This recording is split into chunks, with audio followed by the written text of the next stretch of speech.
Good evening. The gap, life in the space between the ideal and the real. They tell the story about an attorney who dies, comes to God and says, God, why'd you kill me? God says, listen, every person has his day. Your time has come. The lawyer says, fine, but at the age of 43? God says, here, listen, everything works here with a calculated account. Let's pull up your life. Let's pull up your career. Let's see what the computer says. They pull up the file of this lawyer, and God says, listen, I'm looking here at your billable hours, and there are 89 years based on the hours you bill your clients. What was he fighting about? What was the nature of the rebellion that Korach staged against his relatives Moses and Aaron, Moshe and Aaron in the beginning of the portion of Korach? Please bring up source number 1. The opening of the Torah portion of Korach has Korach together with members of the tribe of Reuven, together with 250 prominent, distinguished men. Vayikalu al Moshe v'al Aaron, they assemble on Moses and Aaron, vayomru aleim, and they say to them, Rav lachem, enough power you have taken for yourselves. Ki chala eida kulam gdoshim ubetoichem Hashem. The entire community is holy and God dwells among them. Umadua tisnasu al kahal Hashem. And why do you exalt yourself on the community of God? The complaint seems clear and straightforward. Why is Moses the teacher, the king, the master? Why is Aaron the high priest, the Kohen Gadol? Everybody is holy. Every Jew is sacred. As Rashi says, every Jew was at Sinai, heard the word of God. Why are you lofty? Why are you in the position of leadership? Why do you exalt yourself on the congregation of God?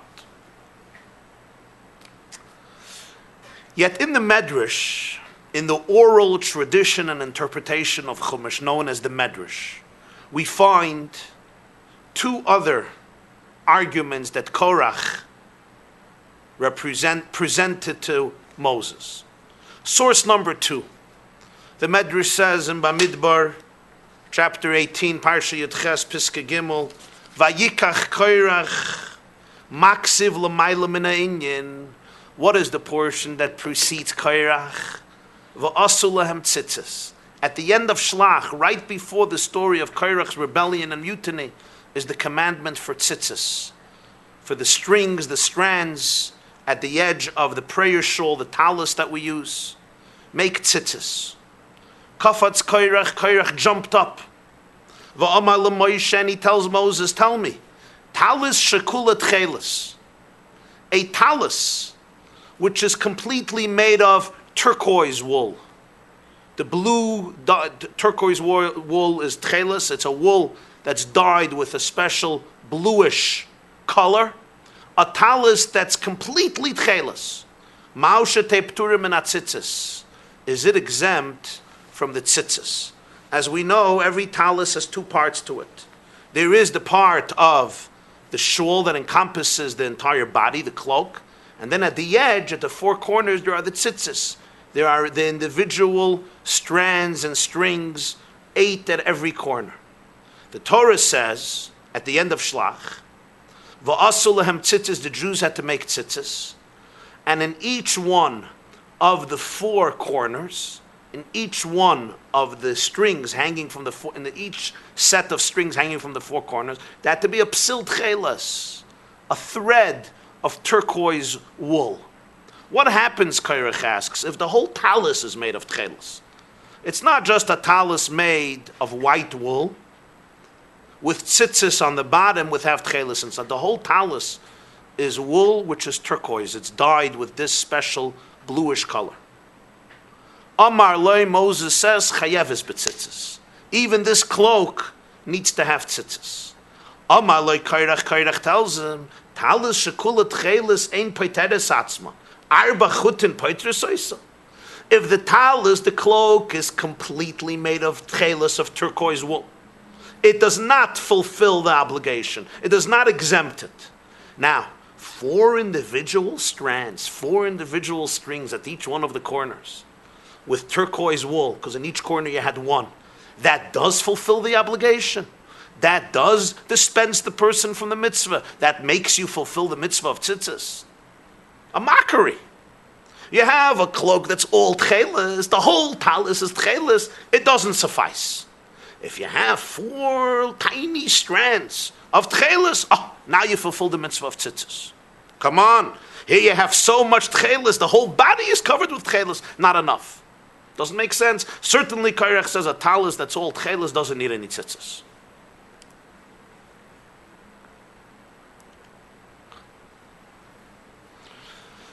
Bayis, or certainly it doesn't need turquoise wool in the strands of tzitzis. You already have enough of it. Next question. Bayis malis svarim marshi yepotem and amezuzah. If you have a home full of Torah scrolls, is it exempt from the mezuzah, from the mitzvah of having a mezuzah on the doorpost? Amar loy, Moses says chayav a mezuzah.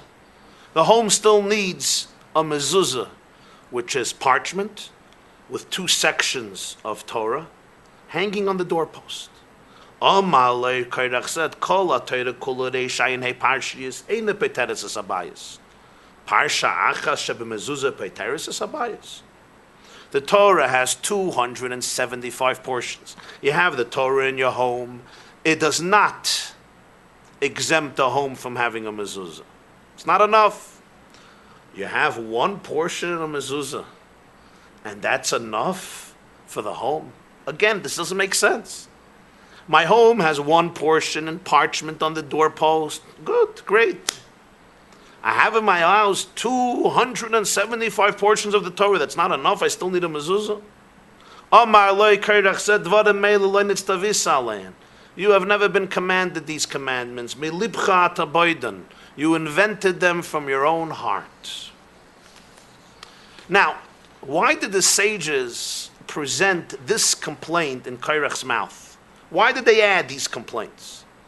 The Torah tells us about his lamentation, his revolt against the leadership of Moses and Aaron. Where do we come putting in his mouth these new arguments about a talis that's completely made of turquoise wool and a home that's filled with a Torah scroll? Many commentators explain that these questions of Korach posed to Moses actually capture the essence of his complaint. Because his point was that just as a cloak that has tchelis does not need tzitzis, and a home that has sifrei Torah that's filled with Torah scrolls does not need a mezuzah, his point is as well, when you have an entire community which is holy, you don't need a mezuzah, you don't need tzitzis, you don't need Moshe and Aaron as the spiritual leaders. If the community wouldn't be holy, then Moses and Aaron represent and carry the mantle of spiritual leadership. But since the whole cloak is filled with turquoise wool, since the whole community is sacred, since the whole house is filled with Torah scrolls, I need 1 mezuzah on the doorpost. I need a strand of turquoise in the strings and the tzitzis. It's already included in the talis that's tchelis. So the questions of Korach are just another way of explaining his words to Moses and Aaron. Why do you make yourself holier than the community? But then the obvious question is, why did Korach have to pose both of these questions? The question with tzitzis and the question with mezuzah. The point could have been clearly made with one of them. Why the need for the redundancy? In addition, there's a more general question. What is lacking in the understanding of what he says in the Chumash? We don't need you as leaders when everybody is holy and everybody has a direct relationship with God. What is lacking in that understanding that the sages in the Midrash felt the need to articulate his complaint in another 2 examples with talis and tzitzis and sifrei Torah, Torah scrolls and mezuzahs? There's a very interesting statement in the Talmud. Please bring up source number 3. Zakta Helike Gemara in Sanhedrin Daf Kuf Yud. Kol ha'machzik b'machloikis over belav. Anybody who holds on to disputation and arguments, quarreling, transgresses a sin. Shenemar, the Torah says in Korach, v'lo yiyeh keKorach v'chadasai. Nobody should be like Korach and his congregation. So here is a clear prohibition against somebody who continues to fight and engage in quarrels and disputations. He's like Korach in his community. Now the obvious question is, Korach's fight was of a particular genre. It was of a particular flavor. He wasn't just fighting for the sake of fighting. He was fighting against the positions of Moses and Aaron. Rav lachem, you have taken too much power for yourself. How can the Talmud then deduce from the story of Korach that kol ha'machzik b'machloikis, anybody who holds on to any fight, anybody who's engaged in any quarrel or disputation, is comparable to Korach and his community? What if your fight is about another issue? Korach wasn't just fighting for the sake of fighting, he was fighting about something. But the Gemara says here, kol ha'machzik b'machloikis, anybody who's involved in a machloikis, in a quarrel, is perpetuating the legacy of Korach and hence violating this transgression that you should not be like Korach. In order to understand this, we have to get back and discover what is the essence of machlokes. Machlokes means fighting, quarreling. A conflict is called in Hebrew a machlokes. What was the first conflict ever? First conflict ever happened before there was a human being. It happened on the first Monday of existence, the second day of creation. The Torah says that on the second day of creation, God created a rakia, a firmament. And he said, let this firmament, yimavdil bein mayim l'mayim, let it separate. Create a separation between the water, within the water. And thus, the firmament created a gulf, a separation between the water that was above the heaven, above the rakia, and below the rakia. That is what happened on the Monday of creation. On Sunday, the entire universe was water. And on the Monday, the firmament separates the waters. There's now higher water and lower water. Comes the Medrash, source number 4. Bereshis Rabbah, the Medrash on Bereshis chapter 4. Lama en ksiv b'sheni ki tov. The only day of the 6 days of creation where it doesn't say God saw what he did was good is Monday. Every other day, as the day concludes, the night and the day, chronicling what was created on that day, it says, Vayar Elikim, God saw what he has done, V'hinei tov, was good. But on Monday, it does not say that it was good. Lo me'enksiv b'sheni ki tov. Why? Reb Chanina omer sheboi nivras machloikes shenemar v'imavdil b'mayim l'mayim. Because on Monday, machloikes, conflict was created. The firmament separates the waters. There is now a gulf, so to speak, a partition between the waters, the higher waters, the lower waters, the waters above the heavens, above the firmament. And below the firmament, the waters that we have on earth, the oceans and rivers and streams, wells and lakes, there's now a separation. And hence, on machloikes, on separation, God does not say kitayv. Amar Reb Tivyumi, Rabbi Tivyumi says in the Medrash, Im machloikes sheli tikunei shaloylam liyeshuvay, ein ba kitayv. If even a conflict that's designated to fix the world, to civilize the world, still the Torah would not say the words it's good. Machloikes sheli hirvuv shehi liyirvuvay alachas kama v'kama. A conflict that causes the confusion of the world. It causes chaos and disorientation. Certainly we won't say on this it's good. If even the separation between the waters, which was there only to create and allow civilization to take root, which is why the waters had to be separated, still the Torah refuses to say ki toiv. Certainly an argument that's there to undermine, to denigrate, to confuse. Amar Reb Shmuel says, Since the work with the water was not complete on Monday, therefore on Tuesday it says, good twice. On Tuesday the Torah says twice that God saw what he did was good. One is for the work of the water on Monday, which was completed only on Tuesday. And one was the work actually of Tuesday itself. Basically on Tuesday, two things happened. Number one, the work of Monday was completed in the sense that all the waters below the firmament retreated to their designated places so that the dry land can emerge, which was essentially the completion of the work of Monday. And number two, vegetation and produce emerged, the botanic kingdom was created, and therefore on Tuesday it says twice, ki tov, he saw that it was good. So the origin of machlokes, the origin of conflict was when? Was on the first Monday of existence with the separation of the waters. When the Talmud says, kol hamachzik b'machlokes, whoever holds on to a conflict is perpetuating Korach, it means that Korach doesn't only represent a particular argument about a particular issue. Rather, Korach embodies the concept of a fight. It's not just Korach was fighting about something particular. Korach represents the concept of separation, of conflict, of quarreling. And therefore, anybody who holds on to any disputation, whatever it may be about, is perpetuating the negative legacy of Korach. In fact, the name Korach in Hebrew, like the word karcha, means pilug, separation, the very word Korach.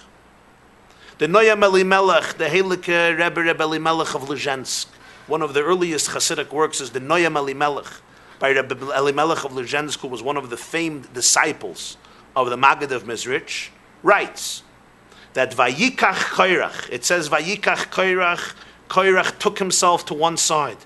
The Targum, the Aramaic translation is V'ispalig Korach. Korach separated himself. And the Noam Elimelech writes, it's similar to what happened on the first Monday of creation, in which the separation was created between the higher waters and the lower waters, and Korach was perpetuating that separation. What does this mean? What in the world is the connection between Korach and every argument? Why does Korach embody the concept of conflict? What's the connection between Korach's conflict with Moses and Aaron to the separation on day 2 of creation in Genesis, where God separates the higher waters from the lower waters? These connections seem so far-fetched and difficult to make sense of.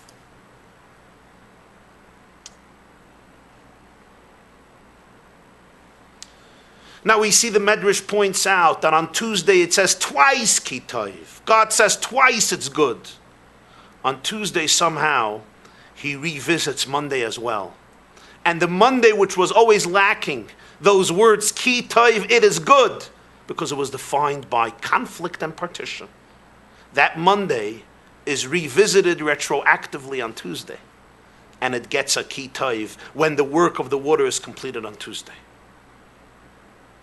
We all know there's a famous Ramban, 13th century great Spanish sage and scholar, physician and leader, the Ramban, Rabbi Moshe ben Nachman, writes in Bereshis. Rabbi Bechaya writes it, and many other commentators. It's a great theme discussed in the various books and literature, commentators in Kabbalah and Hasidism, that the 6 days of creation correspond to 6 millennia of history. And the 7th day, Shabbos, corresponds to 7th millennium. So if you study the creations of each day of the 6 days, you can see a reflection of those events during the corresponding millennium in the history of humanity and civilization. So day number 2 represents the 2nd millennium. Day number 3, day number 1 represents the first 1,000 years. Day number 2, the second 1,000 years. Day number 3, the third 1,000 years. What happened on day number 3 in the millennium? We know that the Torah was given on day number 3. The Torah was given in the year 2448 since creation. That's in the midst of the 3rd millennium, the 3rd 1,000 years, corresponding to the Tuesday of creation. So day number 1 is the first 1,000 years. That's really the era of Adam. Adam, who lived close to 1,000 years, a little less. Then we have the second 1,000 years, and of course that's the era when the flood happens. The world is destroyed. There's a tremendous separation between God and the world, between the spiritual and the physical, between the purpose of life and the reality of life. There's a major gulf to the extent that God, so to speak, gives up on the world and plunges it into a major mikveh for 40 days, a 40-day flood. That's also the generation when the Der HaFlaga happens. The Tower of Babel, which was built, that tower which is supposed to reach heaven and again deny God, or whatever the explanation in that tower is. It's a very mysterious story. The word haflaga also means separation. The third millennium, 2448, is the millennium that the Torah is given. Sinai happens in the third millennium of existence. And then there's the fourth, and the fifth, and the sixth. I mean, it's a fascinating discussion of how the 7 days of creation correspond to the 7 millennia of history. It also has to do with the 7 Kabbalistic emotions, but it's beyond the scope of our class. Now take a look at source number 5. There's a fascinating medrash. The medrash says, discussing the giving of the Torah, Mashal lemahadavar daima. Let's discuss a metaphor. Lemelech shegazav amar b'nei Romi leyedu l'Surya b'nei Surya leyadalu l'Romi. There was a king who made a decree. The children, the inhabitants of Rome, cannot descend to Syria. The inhabitants of Syria cannot ascend to Rome. Kach keshabara kadosh baruch hu es ha'olam gazar va'amar. When God created the world, He made a decree and said, Hashamayim shamayim la'Hashem ve'ha'aretz nasan livnei adam. The heavens belong to God, and the earth He has given to humanity. Shabikesh litin ha'Torah, when He wanted to give the Torah, batal gzeira rishayna, He nullified the first original decree that the Syrians and the Romans do not interact with each other. V'amar, and God declared, Hatachtoinim yalu le'elyoinim, v'ha'elyoinim yedu le'tachtoinim. Let the lower ones ascend to the higher ones, and let the higher ones ascend to the lower ones. Let there be an encounter, even more an integration and a unity between the inhabitants of Syria and the inhabitants of Rome. Let the partition and the decree that created such a distance between them be absolved. Let the tachtoinim, the lower elements, the lower creatures of reality, ascend to the higher realms of existence. And conversely, let the higher realms descend to the lower realms. Here we see a fascinating thing. If Monday represents conflict, separation between the waters, Tuesday represents the healing of that rift. Because if Tuesday corresponds to the third millennium, the objective of Torah was to synthesize the Elyonim, the higher ones, and the lower ones, represented in the higher waters and the lower waters, which now come together on the third day of history, represented by the third millennium, when the decree is absolved. If that's the case, let's try to summarize what we have studied till now. If Korach embodies the essence of conflict of machloikas, the genesis of all conflict is when? The Monday of history, the second day. Essentially what we are discovering is that what Korach wanted is, he wanted to go back to Monday. He wanted to undo the Tuesday and reclaim the Monday. Monday night is already the beginning of Tuesday. Korach wanted to go back to Monday. He did not want the third millennium representing the giving of the Torah, embodying the unity between the forces. Indeed, he staged a war against the one who gave Torah, against Moshe Rabbeinu, the one chosen by God to give the Torah to the Jewish people, who was called up to Sinai, the first one to go up as God came down, as the Medrash explains there. Korach fought against him because it's the Tuesday which irked him. He wanted to go back to Monday. What does all of this mean? How do we understand this? So this evening I want to share with you, albeit briefly, an explanation presented by the Lubavitcher Rebbe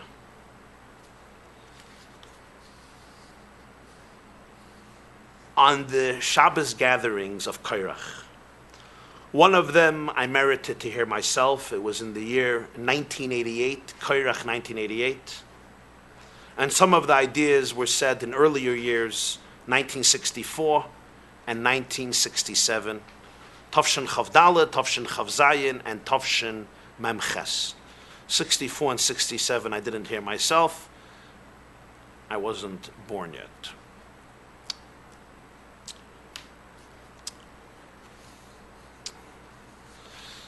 The letters of the Hebrew alphabet are extremely significant.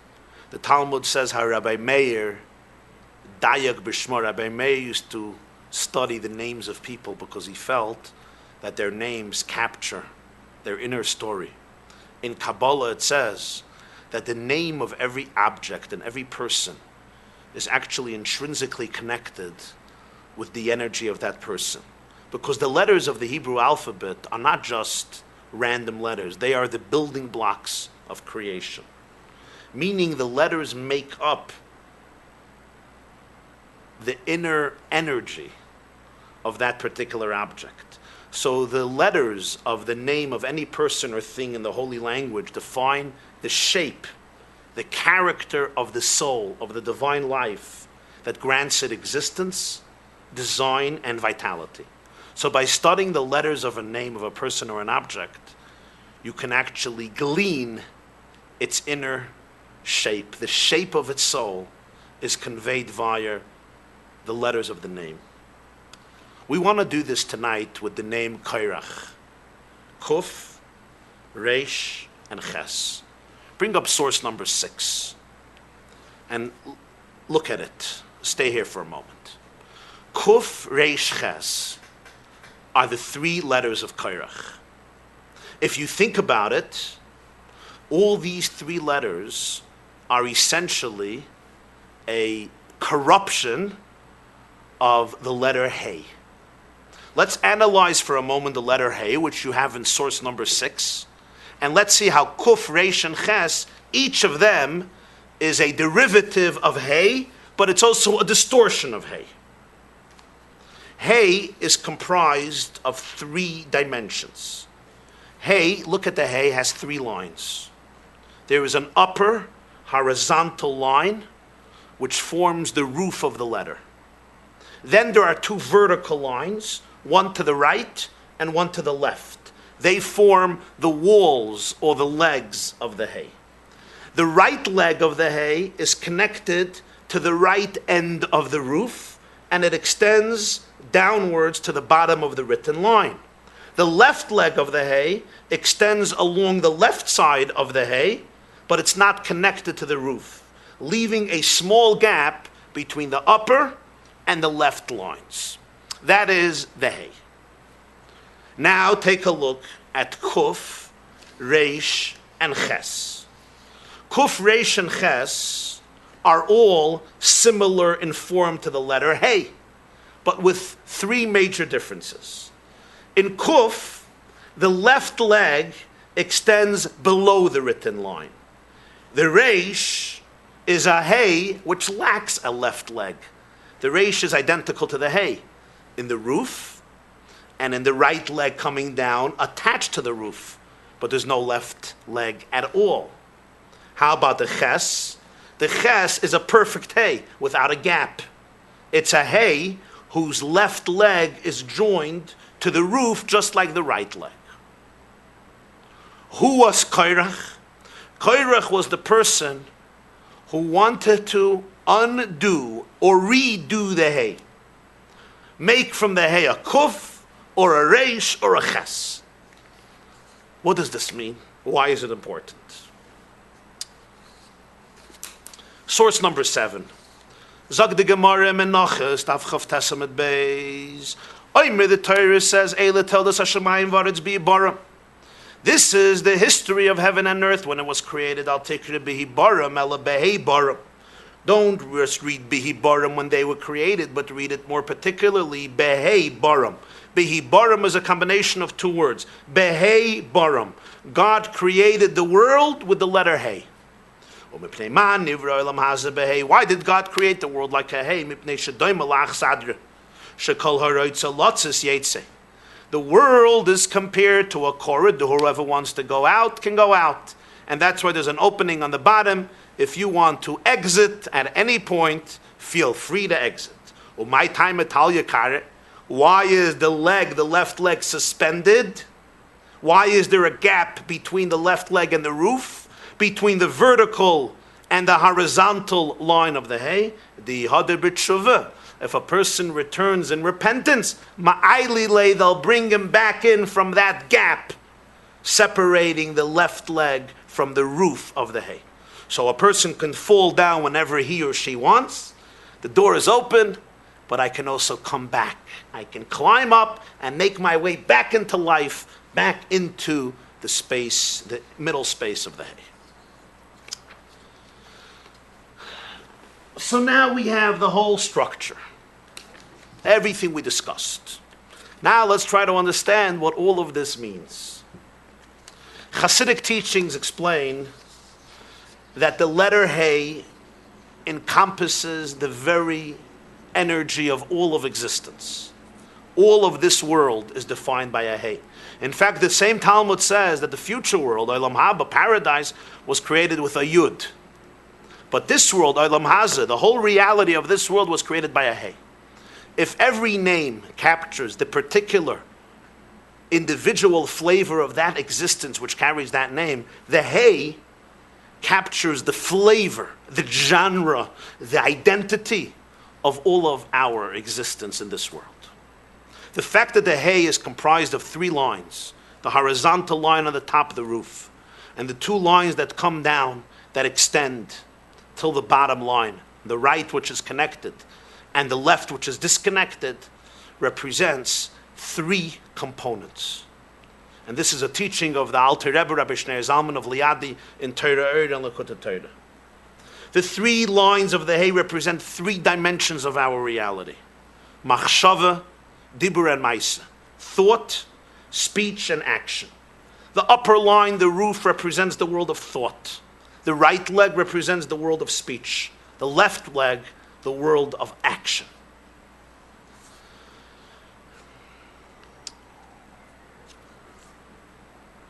We all nurture in our minds a vision of an ideal world.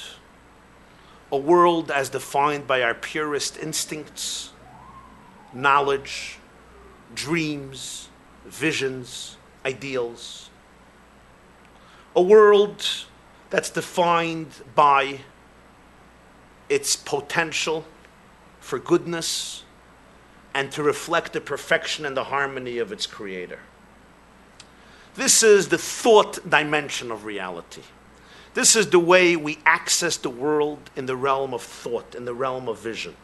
It's represented by the Hay's upper line.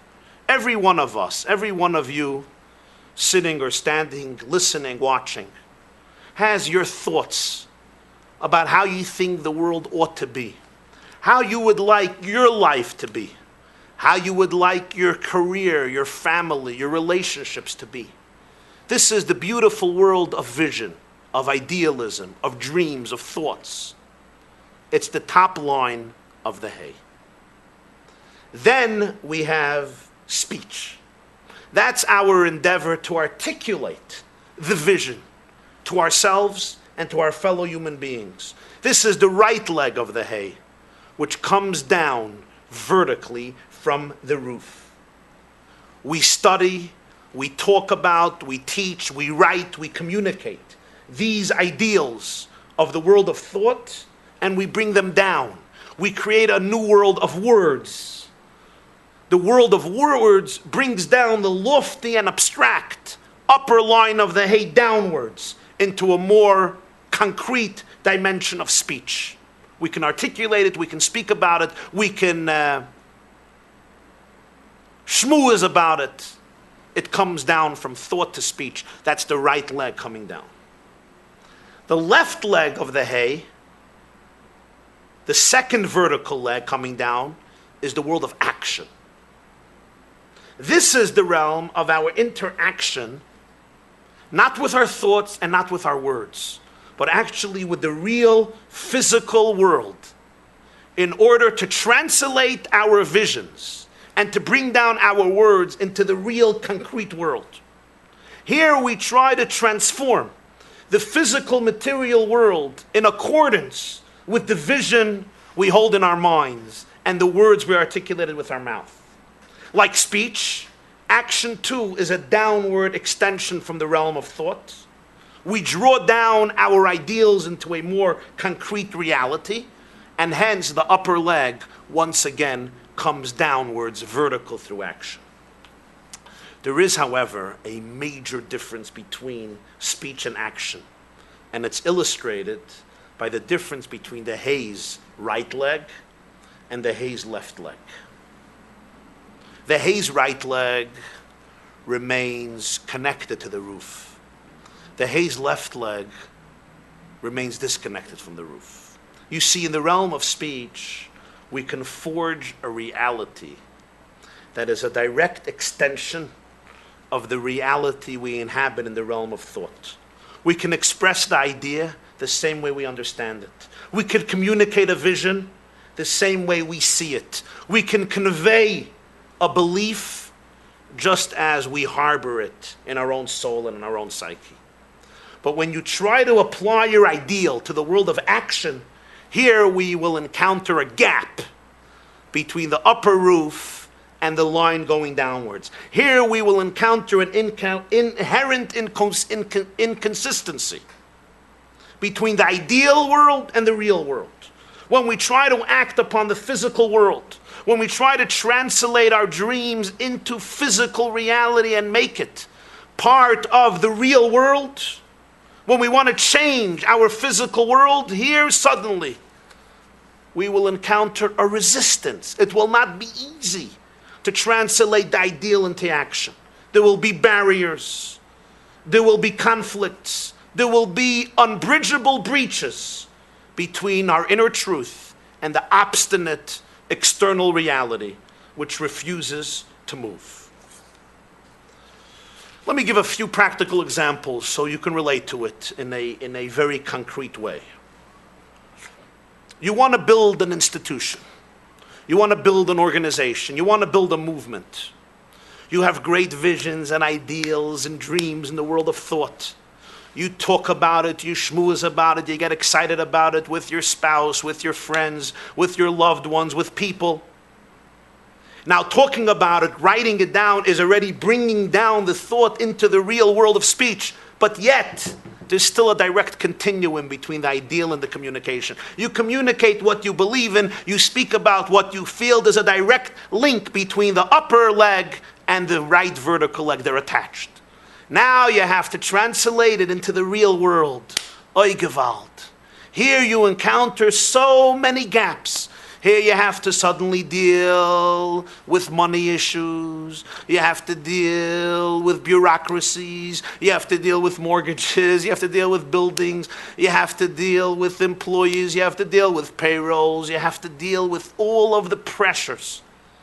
Those that I mentioned and so many more that come about when you want to take your ideal and translate it into the real world. From the nitty-gritty details of life to the very overwhelming, stressful financial considerations, it all comes to smack you right in the face and sometimes make mockery of that vision which you were so excited about.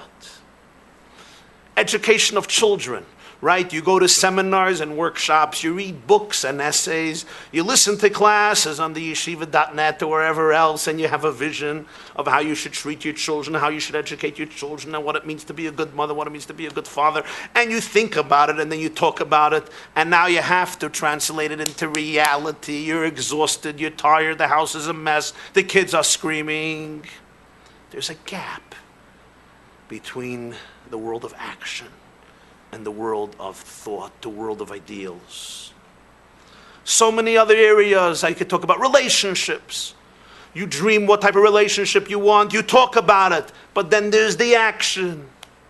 Take the world of business. A person has a dream, a vision, what type of person I am. I can talk about it. But then when you actually encounter the real world of business, can you really maintain the same integrity of your visions and of your words in the real physical world? It's so hard. It's so difficult. There's such a gap. And this is true in so many instances. Whatever it is, you have a vision, you want to create something beautiful, idealistic, you talk about it. But then in the reality of construction, of the physical thing, when you have to get to the bricks and to the mortar, when you have to call the electrician and the plumber, when you have to deal with the IRS and the bank, when you have to deal with your employees and with taxes, when you have to deal with your staff and with the different pressures and the onslaught of reality, it's not easy to find a direct link between the upper roof and the left leg. Not only it's not easy, it doesn't exist. There's a gap. It always gets interrupted. It never comes directly downwards. There's never a smooth flow. It gets stuck in the gap. There's a disruption there because the world of physicality contradicts, creates barriers, paradoxes that threaten to undermine the vision. The gap between thought and action is not a projection of your own deficiencies.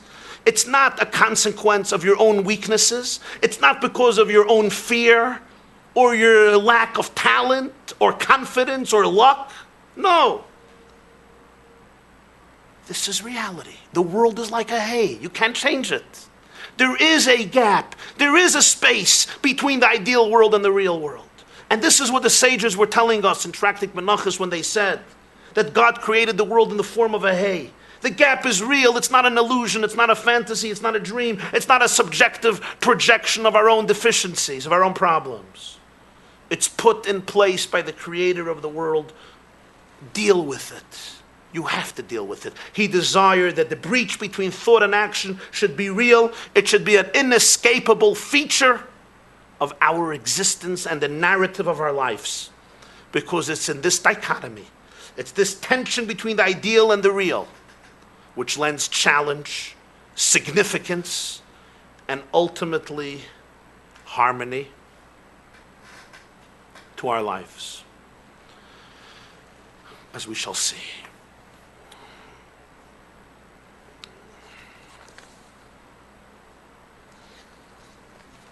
Comes Korach.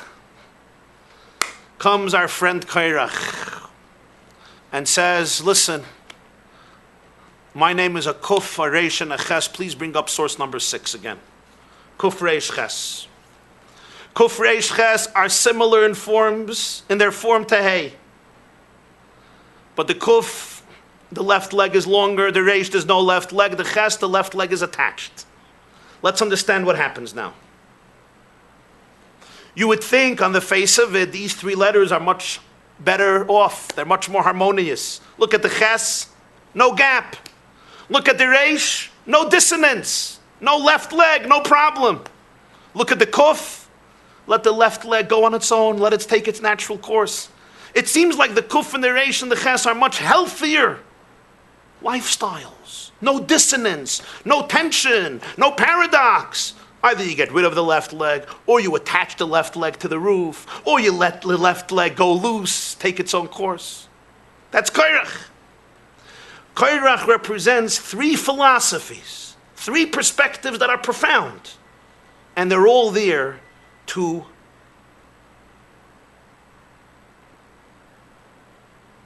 change the hay. To take the hay and do something to it. To corrupt the hay, so to speak, in one form or another. The first distorted perception is the Kuf. We're going to call this person the ultra-realist. The ultra-realist doesn't only recognize the gap between thought and action, he accepts it. To this person, the world is a Kuf. He says the left flank is disconnected from the other 2 lines, and it drops below the area delineated by them. This person makes peace with the gap. This person says, listen, there's the world of idealism, but there's the world of Madison Avenue. There's the world of dreams, but then there is the concrete world of competition. There's a major gap.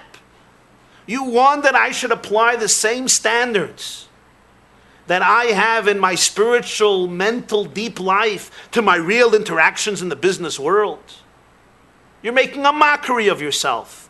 The gap is very real, and you have to recognize that the world of action is divorced from the world of speech and words, and hence the left leg will go very far down. It's on its own. It runs its own course. It's a cynical world. It's a harsh world. It's a materialistic world. He who fights harder and is more aggressive and sometimes more deceptive and shrewd will prevail. That's the philosophy of the kuf person. There's different sets of standards. Don't try to integrate two worlds which are so very powerful.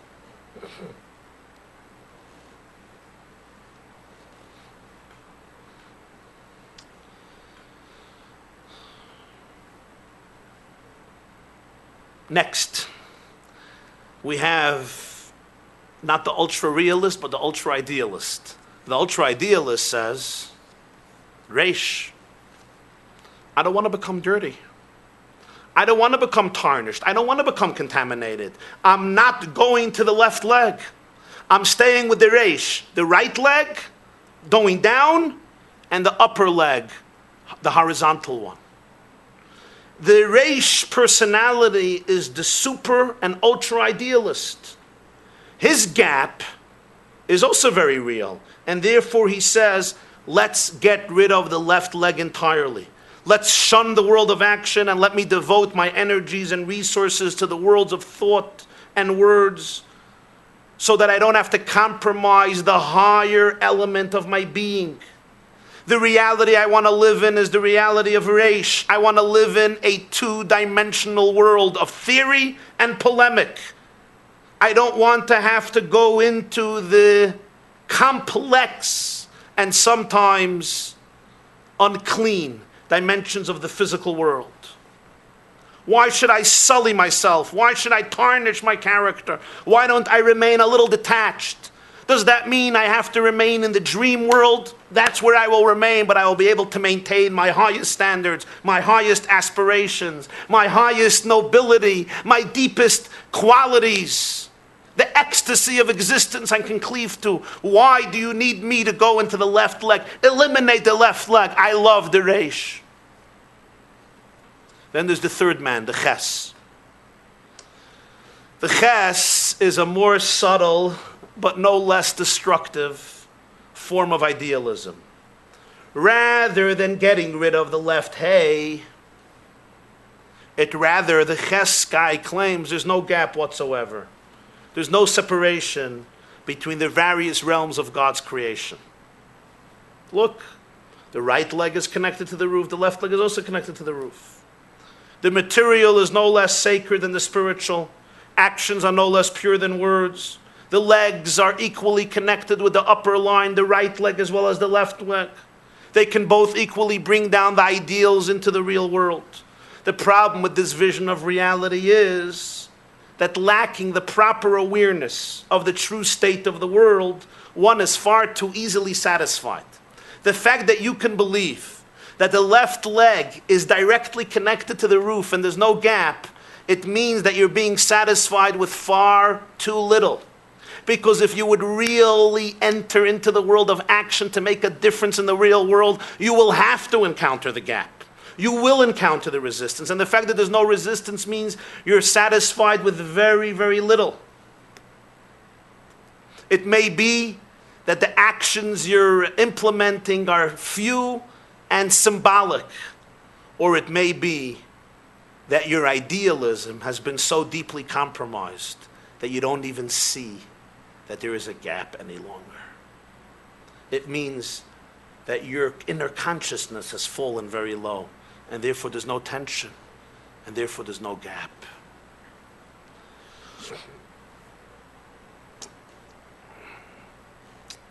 I hope you get the point. There's so much to discuss here with examples, but use your imagination to figure it out in your own life. Are you struggling with a kuf? Have you given up on the world and have let your physical life just go wherever it wants to go? Reish, are you paralyzed? Do you remain stuck because you can't make it real? You're scared to make it real. It's too difficult. Versus the kuf guy who makes it real, but the real is detached from the ideal. Or ches. Or have you simply lowered your standards tremendously? And you're just satisfied with too little. And you're not aware of the real tension. Which one are you in?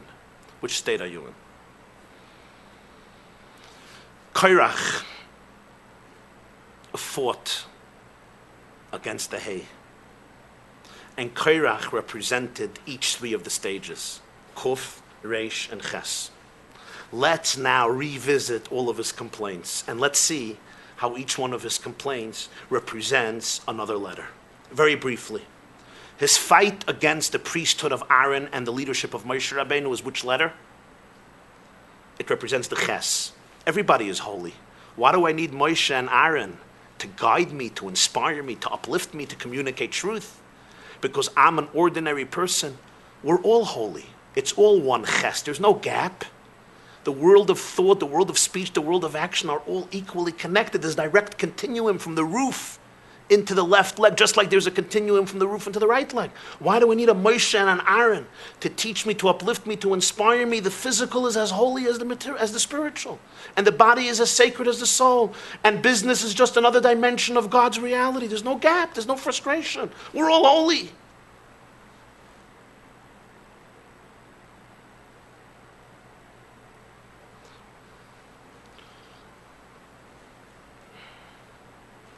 That's the first, the Ches. Now there's the next, the Talus. Talus shekulat chelis, what do you need tzitzis? Let's explain what this means. Talus, the cloak, represents an energy that encompasses the whole person.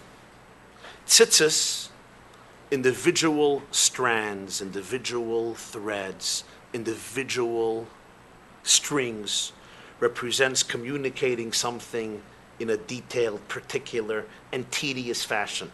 It's like the difference between ideas, words, and action. Action is always detailed-oriented. You have to get this done, and you need this person. In the world of dreams, everything is holistic and organically connected. In the world of action, everything is particular and therefore tedious. You want to build a website, in your mind, you see the website. In reality, the design and the program and every single code and every single detail. It's a whole different world. Talus represents the encompassing energy that encompasses the whole person. Tzitzis is communicating it in a tedious way. What does Korach say? Korach wants to know, Talus shekulat chelis, chayev b'tzitzis or not? If tzitzis is communicating the energy of the talus and the details, Moshe Rabbeinu says, yes, the talus can be all tchelis, but you still need tzitzis. You need still an individual strand of turquoise. Korach says there's no hope. Korach believes in the kuf. Talus shekulat tchelis, there's no tzitzis. When you have a talus that's all tchelis, the vision and the ideal is powerful and holy and sacred, but it's not going to come into the tzitzis. You cannot communicate it. You don't need to communicate it, and the reason is because you can't communicate it into the individual strands, into the individual tedious elements of your life. Action takes its own course. This world plays by its own rules. And don't try to bring in transcendence and idealism and love in the world of kuf. The talus is all of tchelis. And the talus is all tchelis, that's enough. Let the world of action take its own course. There's no hope. The next is the Reish. Korach says, if you have a house filled with Torah, what do you need a mezuzah? What's the difference between Torah and a mezuzah?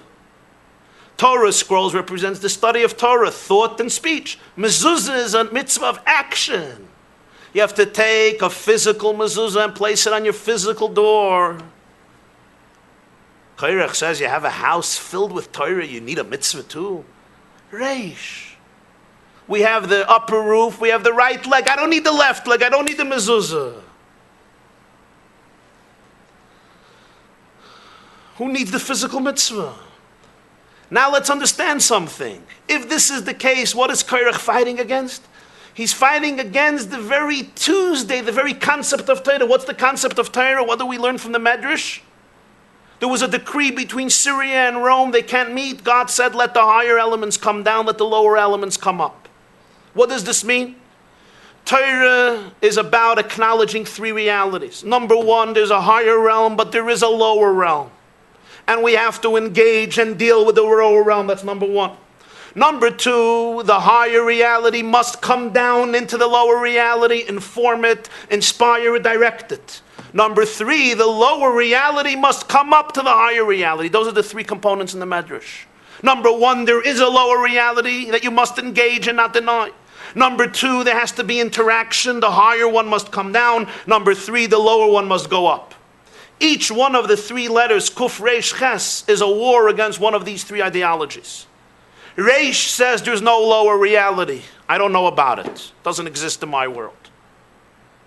Kuf says the lower reality exists, but it's on its own. The higher one doesn't have to come down to inspire it. Ches says there's a lower reality, but it's already up there. It doesn't have to yearn to go up. There's no tension anymore. It doesn't have to strive to go up.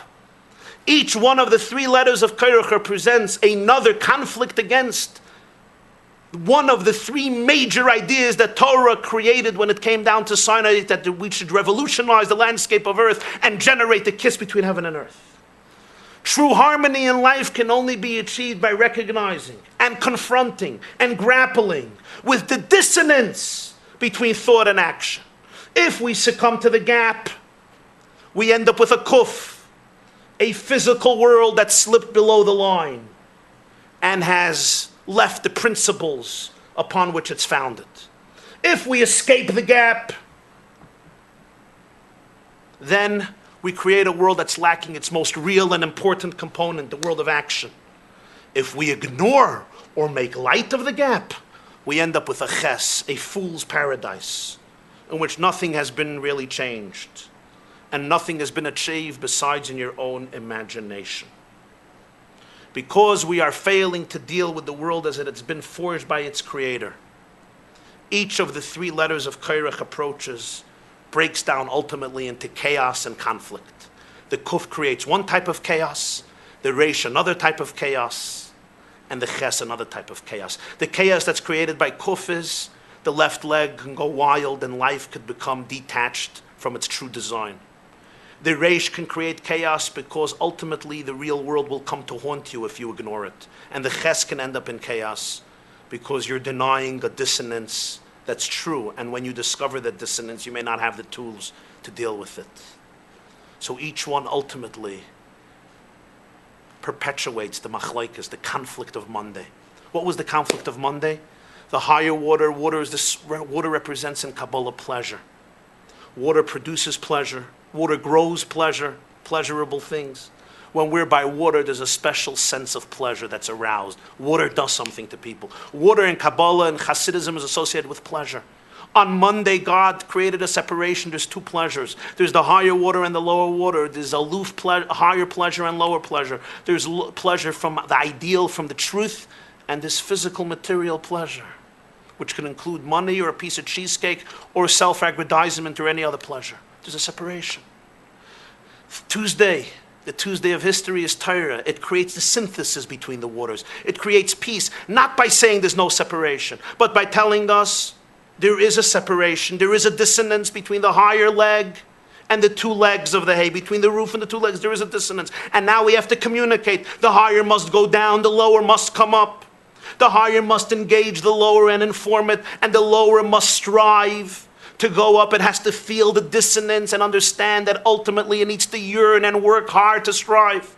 Action has to know that it's detached and therefore don't give up. Don't become lazy. Don't become complacent. It's a never-ending struggle to create a synthesis between the higher and the lower. The higher must come down, must fight to come down, and the lower must fight and work hard to come up.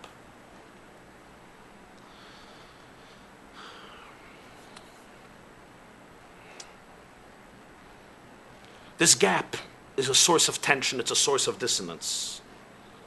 but it's the constructive tension which drives our aspirations, which crystallizes our goals, which challenges our ideals to make them real, and refines, ultimately, our work in life.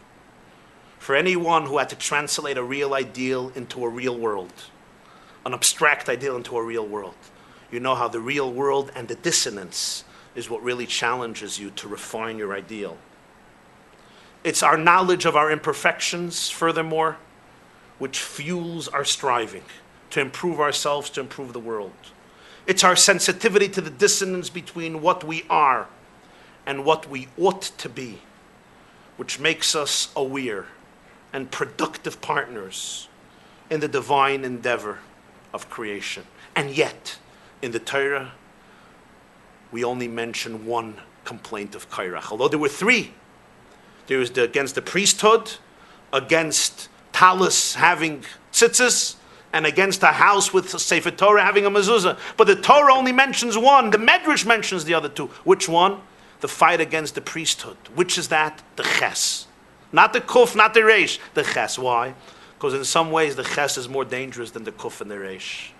And with this we conclude. You see the kuf, somebody falls down in the world of action and loses their idealism.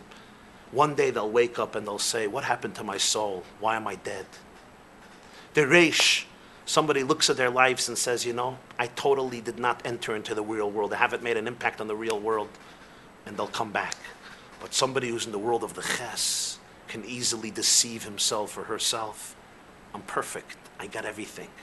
I got the higher roof. I got the 2 vertical legs.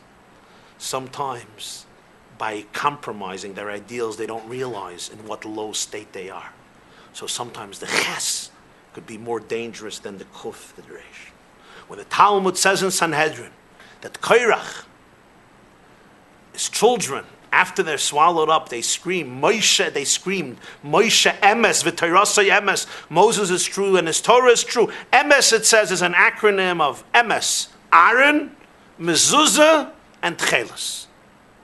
It's Korach ultimately affirming the truth of the hay, which is the inherent design which God made to this world, which ultimately allows the healing of the world, the recovery of the world, and the redemption of the world.